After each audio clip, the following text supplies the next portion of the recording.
Hello there. What's that? You love stand-up comedians? Funny you should mention it, because our guest today is a stand-up comedian, Winnie Rennie.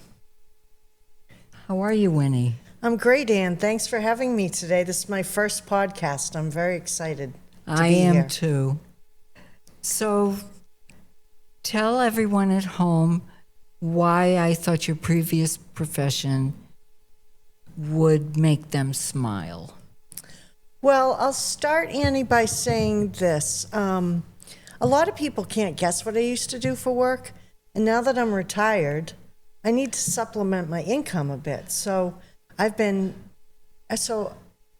order to supplement my income, I've taken up gambling. Now, I don't recommend this for everyone, but it's working out really well for me.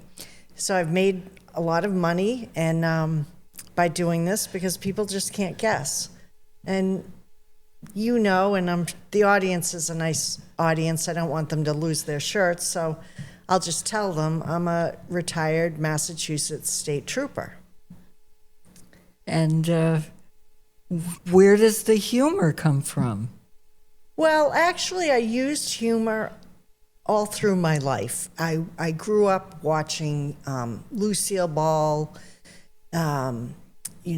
Johnny Carson, all the greats, Carol Burnett, and I always enjoyed humor. And I realized in tense situations, if you could make someone laugh, it really would ease the situation. So I used it a lot when I was dealing with the public on the road, arresting people. I practically would I would laugh them into handcuffs just to diffuse the situation.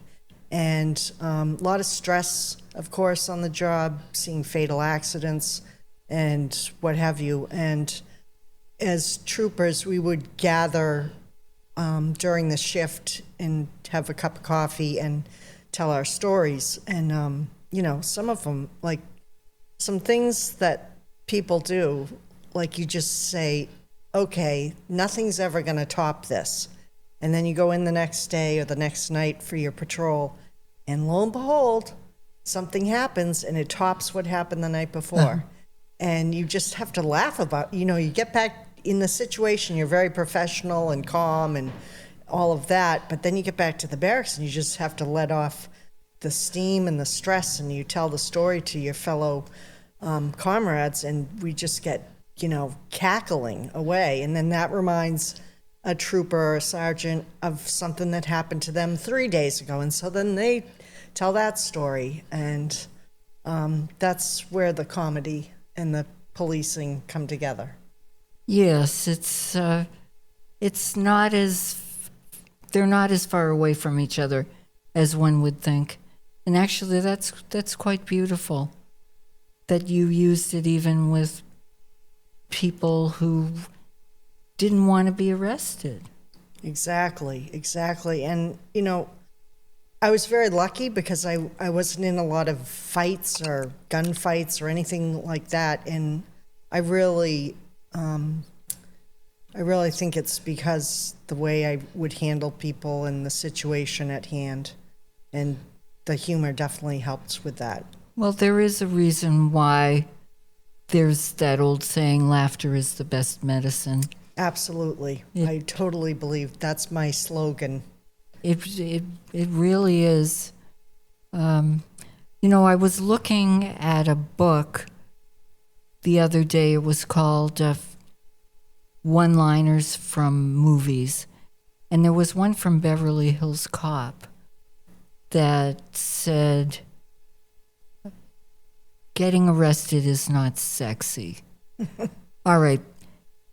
Maybe we should take out the word sexy and say funny, or can you say anything about that? Getting arrested isn't... I do like the sexy, actually. I think that fits. That's good. It's funny, too, because so I started... My first job, actually, was at the Wenham Library. And the Wenham Library was formerly the Wenham Police Station. So when you went downstairs to go to the children's room, there was a prison cell there. So we actually had the best behaved children in Wenham back then because, DSS had no idea that parents could actually put their children in jail if they misbehaved, or they could send them to the juvenile section and make them shelve books. Ooh. Yeah. So I think in thinking about the librarians, I mean, they're a lot like cops, They're like the cops of Quietville. And That's a riot. yeah. And I was thinking about this the other day. They police, when they pull you over, they say license and registration.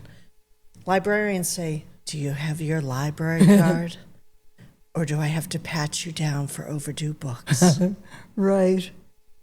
And, I was thinking about this, and I'm like, that job at the library catapulted my decision to get involved in law enforcement. Not being a librarian, but I started in Wenham, which is a small town north of here, on the Wenham Police Department, kind of like Mayberry PD. Yeah. On the Andy Griffith Show. Sure.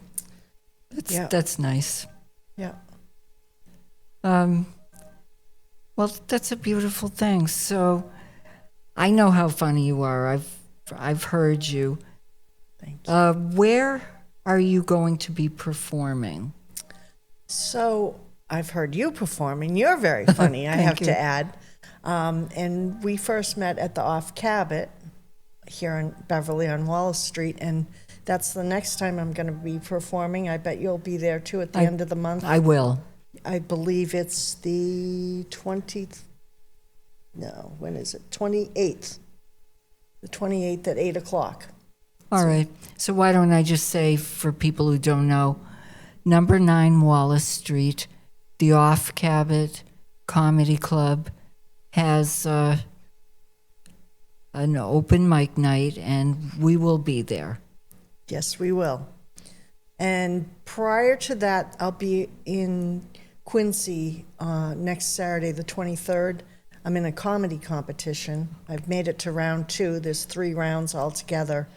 And I'm competing that night at the Fox and Hound. I believe it starts at 7. And there's tickets available. If I do have a few, so if someone does want to go, they could get in touch with me. Okay. And hopefully, fingers crossed, I make it to round 3. They picked 2 people from that night to go to round 3 on Sunday. Knock on. Oh, this is wood. Great. You will make it. Thank you. Actually, Thank you. I'm pretty confident. Oh, that, thank you. I am confident that you will.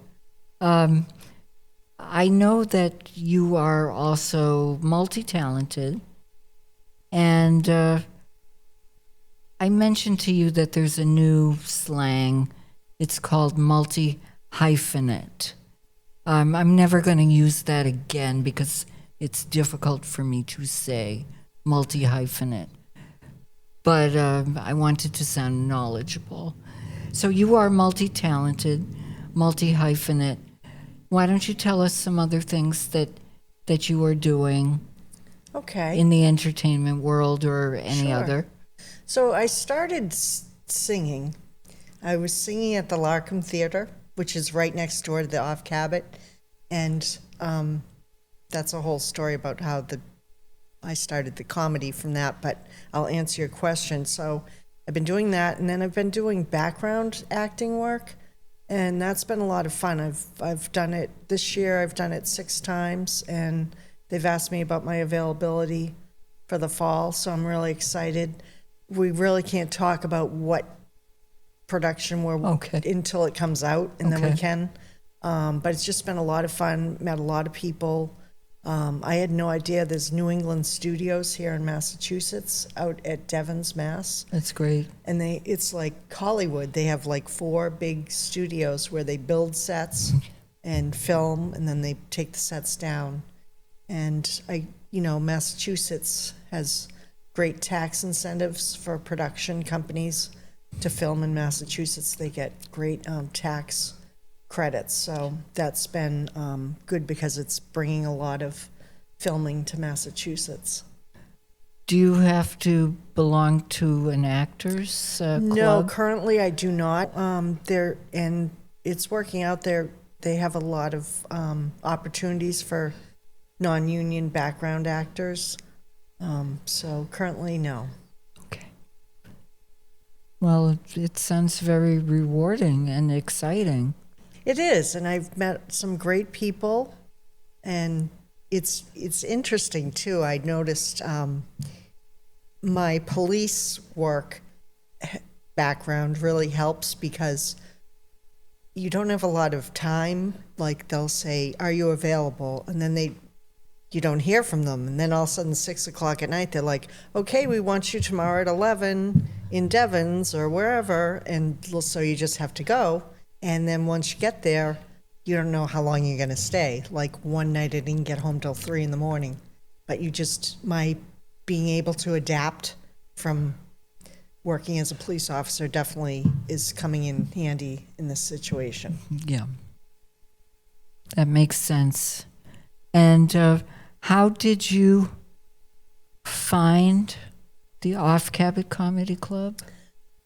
So this is an interesting story. As I said before, I started singing at the Larkham Theater. I was in a voice club there, and we had a showcase, and my best friend was coming.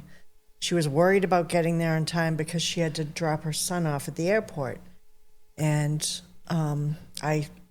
we did the showcase. I met her in the audience afterwards, and she says, "Oh my gosh, I just made it in time to see you."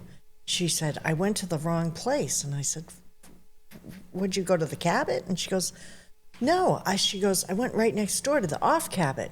And she said, "I was sitting there, and there's all these comedians coming out." And so I went up to the bartender, and I said, "When are the singers coming out?" And he says, "Oh, there's no singers here. It's just comedians." He goes, "You want next door. You want the Larkham Theater." So he couldn't refund her ticket, but he gave her a credit. So she said, "Winnie, look on the Off-Cabot website and see what's coming up that we can go to, because I have this credit." And that's how I found the open mic. And I said, "Wow." And it said, anyone could do it. It was open to anyone. And so I went home. So I was home, and I was outside. I live in Beverly, and I'm sitting outside with neighbors, and I just mentioned it. I said, "Wow, there's an open mic at the Off-Cabot. I want to try that sometime." And one of them piped right in, and she said, "Oh, I've been to that. It's really good." She goes, "Let me know when you go and do it, and I'll come and I'll laugh for you." And I said, "Oh, you would? That'd be great." And another neighbor pitched in, "Yeah, let us know. We'll come." They go, "When's the next one?" Now this was like a Monday, and I said, "Well, it's like this Thursday, and then there's one the following month at the end of the month."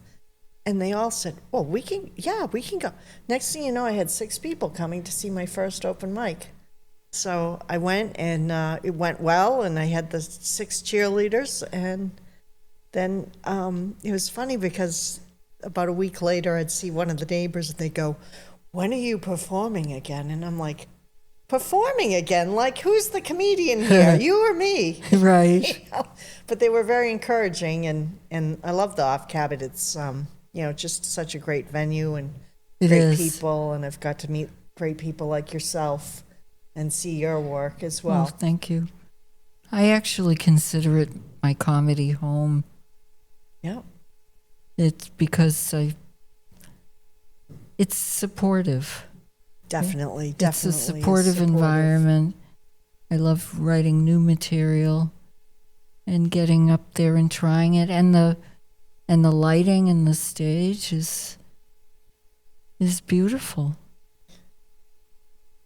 But Absolutely. You did mention that you like to watch Johnny Carson, and you mentioned a few others, but when you think back or think of now, who inspires you as professional? Definitely Lucille Ball. Yeah. And I was like funny in school and so forth.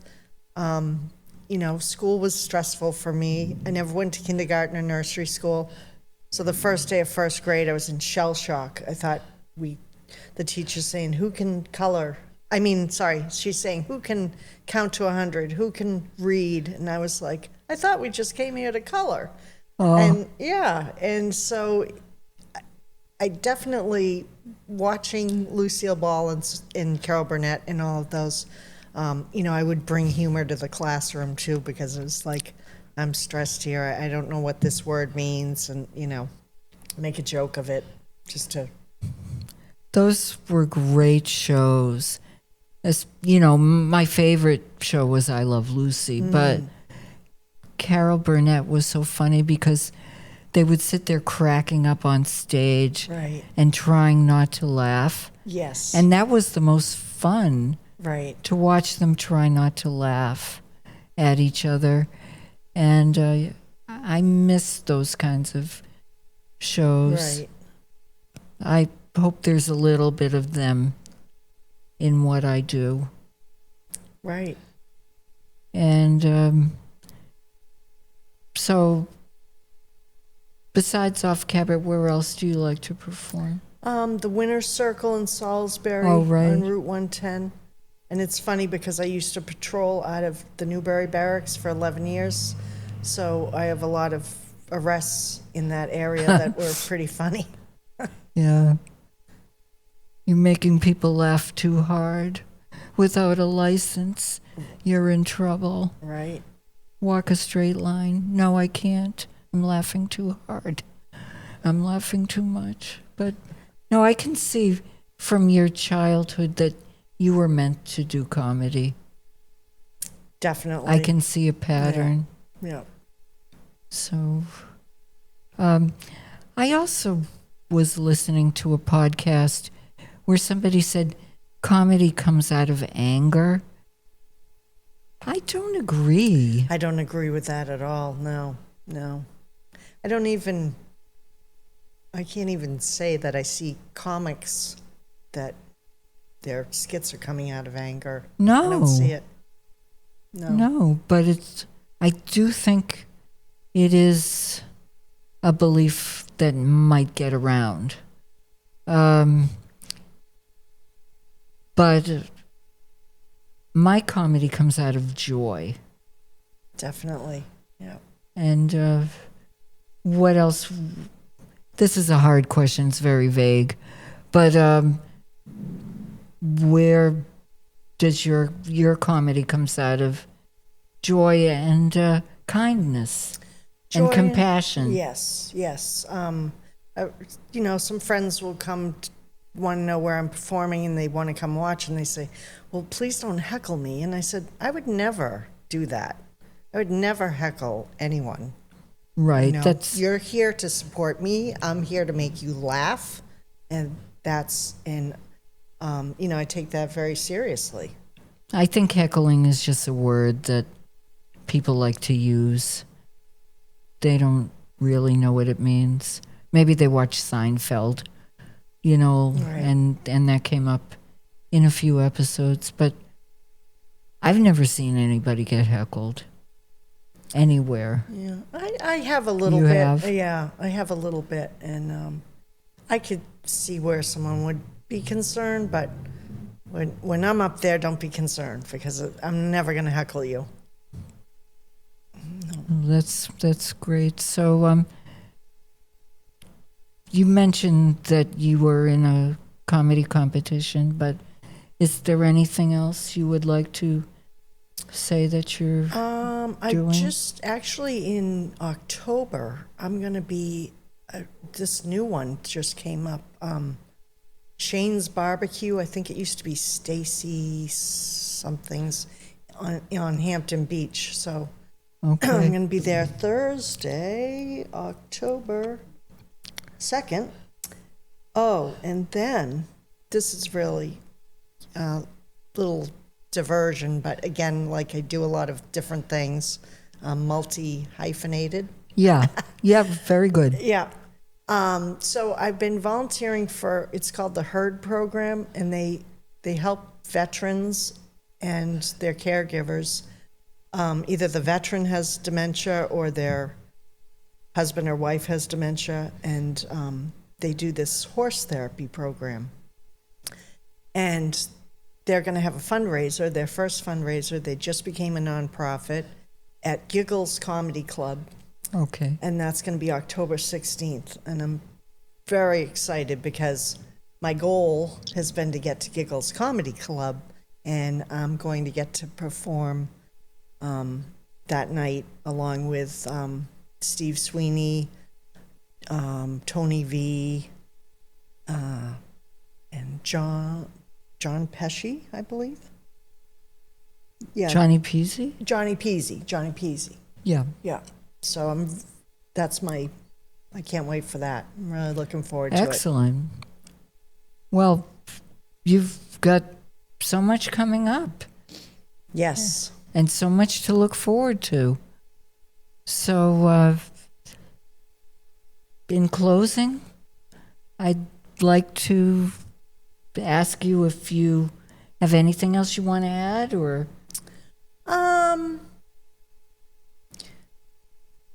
I don't know. Yeah, actually I do. So this is just a funny thing, and since we are in Beverly, this is part of my act. Beverly, Mass was all over the news in February. Not only the local news, but the national news. A local guy walked into one of the local restaurant bar establishment here in Beverly, and he was looking at a menu at the bar, and he proceeded to unzip his pants, take out his penis, and pee all over the bar. Right. Disgusting, right? Yes. You're just there trying to watch the game, and this guy comes in. Well, Beverly PD arrives, and he's nowhere to be found. So Beverly PD is royally pissed. And they put out an APB. We're looking for the mystery urinator. True story. I think I saw that. Looking for the mystery urinator, and this is going all over national news. And then a few minutes later, they hold a press conference. We found the mystery urinator. Well, where was he? He was in the men's room, of course, washing his hands. Oh, that's a riot. And based on a true story, so. Wow. Yeah. Well, sounds like there was a little bit of a mix-up there, or half of it was correct. Right. Because you always really should wash your hands. You should. After. Yes. Especially before you're being handcuffed. That's good too. Yeah, that's very considerate. Yes. Well, that's a great way to close, because I know a lot of people wanted to know about that. Mm-hmm. From other cities, right, from other towns. I've never been so proud. Last 2 years ago we had Schubert, right, and now we had that. Exactly. Yep. So we're always going to be interesting and current. Right. You just never know what's going to happen next in Beverly, Mass. That's right. And it's always going to be something good or interesting. Definitely. Well, I wish you the best of luck. And I thank you, Winnie Rennie, for being my guest today. And I'm Annie Pofcher. And tune in next time for Funny You Should Mention It. Bye-bye now.